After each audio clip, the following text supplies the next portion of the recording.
Hello friends, मैं हूं निखिल सिंह और इजी इन्वेस्टिंग में आपका स्वागत है।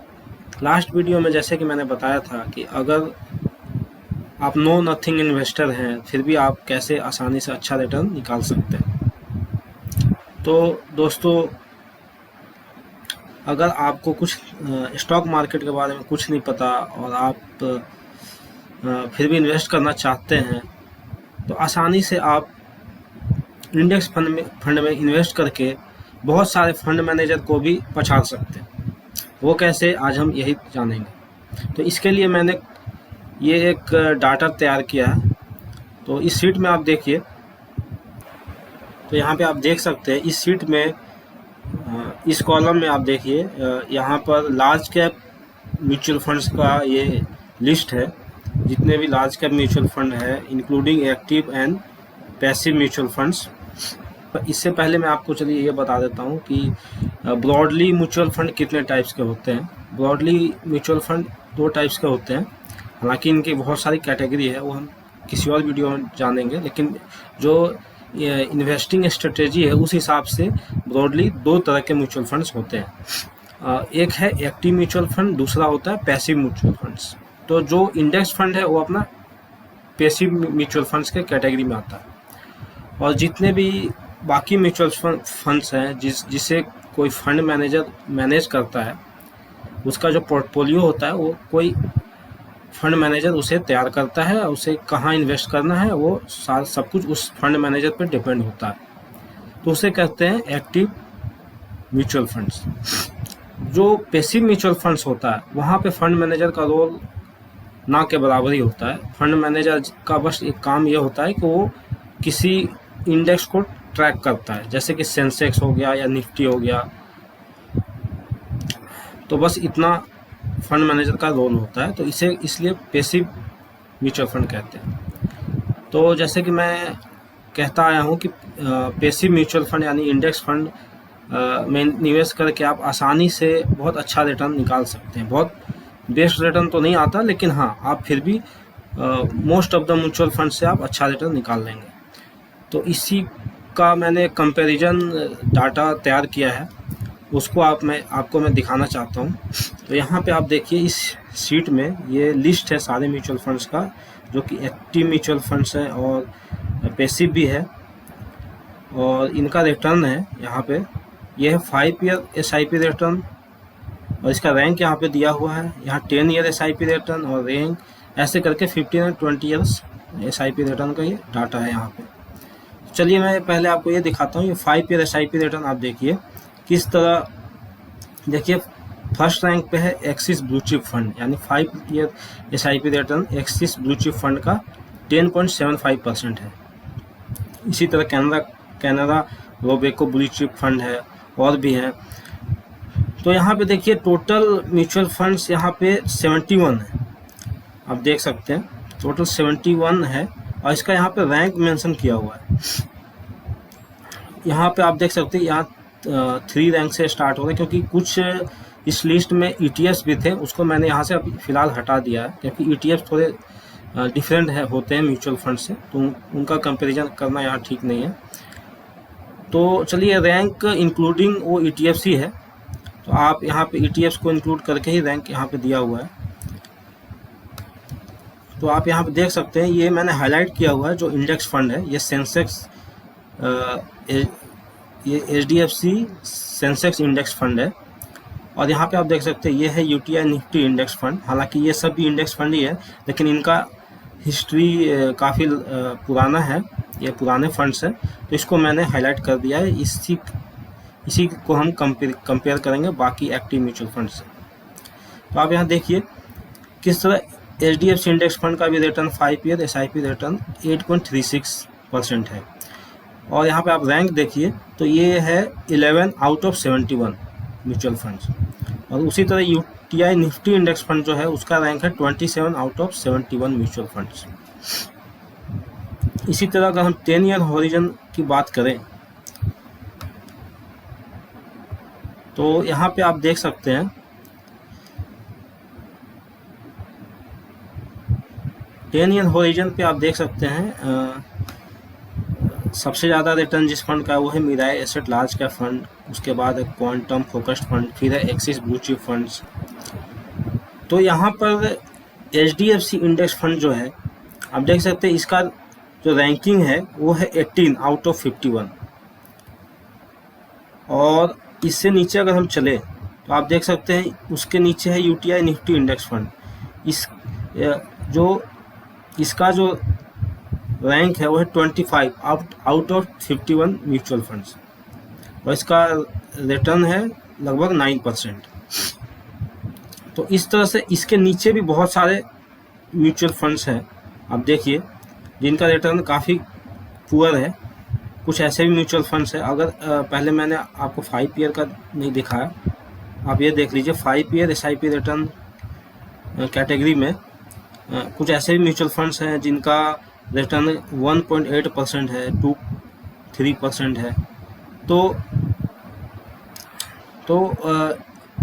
ये सब एक्टिव म्यूचुअल फंड्स है। तो दोस्तों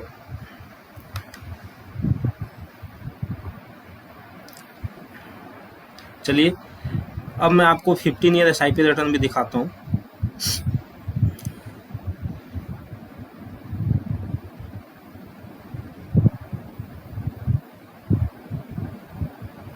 तो यहाँ पे आप देख सकते हैं कि यहाँ पर UTI Nifty index fund HDFC Sensex fund से ऊपर है, आ गया है 15 ईयर हॉरिजन में।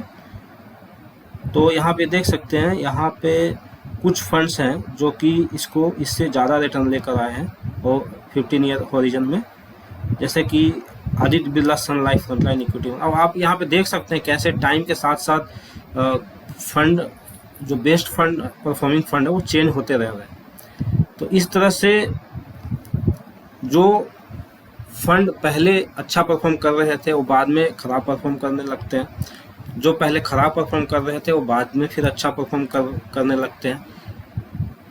तो एक्टिव फंड के साथ एक ये प्रॉब्लम है और ये एक रिस्क है कि एक्टिव फंड मैनेजर का कॉन्स्टेंटली रिटर्न नहीं दे सकते, या फिर ऐसा दे सकते हैं, कुछ फंड्स हैं पर ऐसा बहुत कम फंड है और ये आइडेंटिफाई करना काफ़ी मुश्किल है।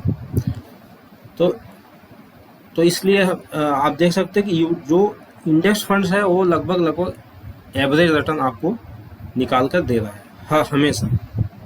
इसके नीचे देखिए कई फंड है 15 हॉरिजन में भी बहुत से ऐसे फंड है जो कि FD से भी कम रिटर्न दे रहे हैं यहाँ पे। तो अब चलिए 20 ईयर हॉरिजन में भी देख लेते हैं 20 ईयर SIP रिटर्न।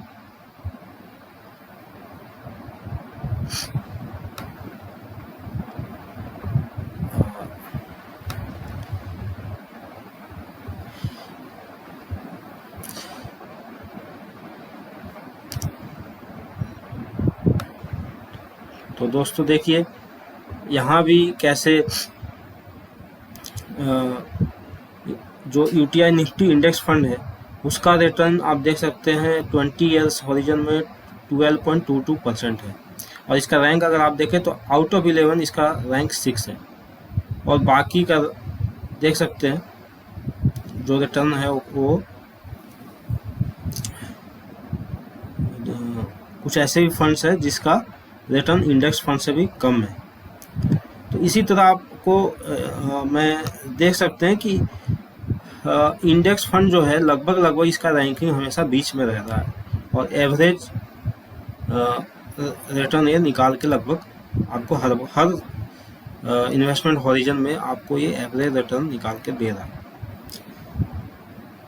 आप 15 ईयर में भी देख सकते हैं, यहाँ पर 15 ईयर SIP रैंक अगर आपको मैं दिखाऊं इंडेक्स फंड का, तो ये तो 12 है आउट ऑफ 29, जो कि काफ़ी अच्छा है।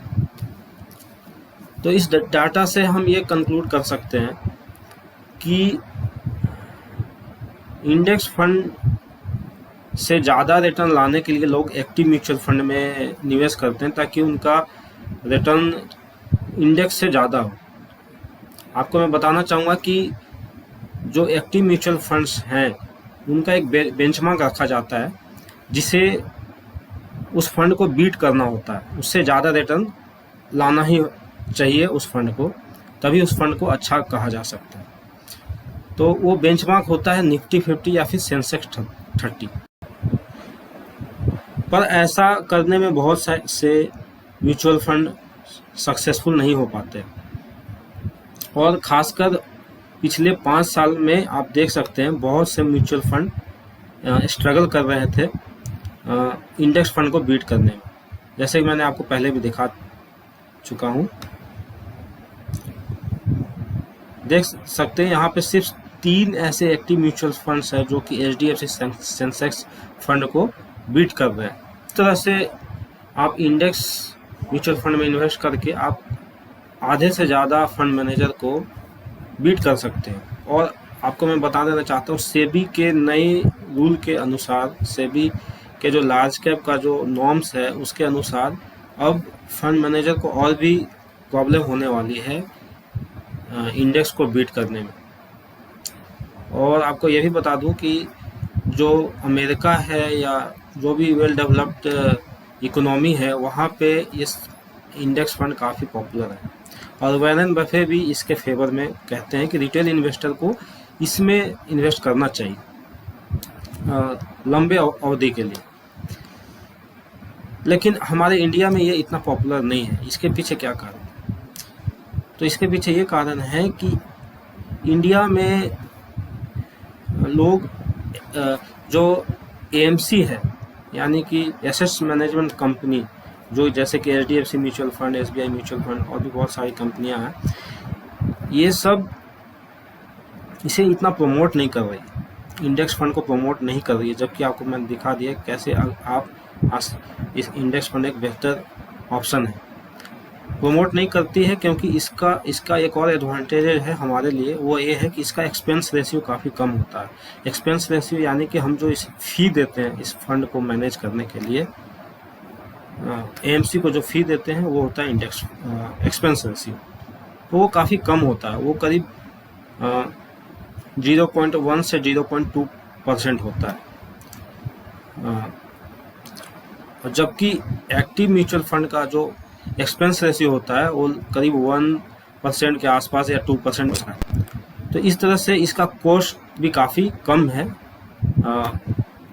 जो हम इस फंड को मैनेज करने के लिए देते हैं। तो ये एक एडवांटेज है, पर ये AMC के लिए ये एडवांटेज नहीं है, इसलिए वो इतना इसे प्रमोट नहीं करती है। और एक और एडवांटेज इसका ये है कि इस तरह के फंड में, यानी पैसिव इन्वेस्टिंग स्टाइल में, फंड मैनेजर रिस्क होता नहीं। आप फंड मैनेजर पर डिपेंडेंट नहीं होते हो। इसका जो रिटर्न होता है वो टोटली डिपेंड होता है इंडेक्स पर, यानी कि जैसे सेंसेक्स और निफ्टी। और सेंसेक्स और निफ्टी में ग्रोथ आएगा तो आपका ये फंड भी ग्रो करेगा।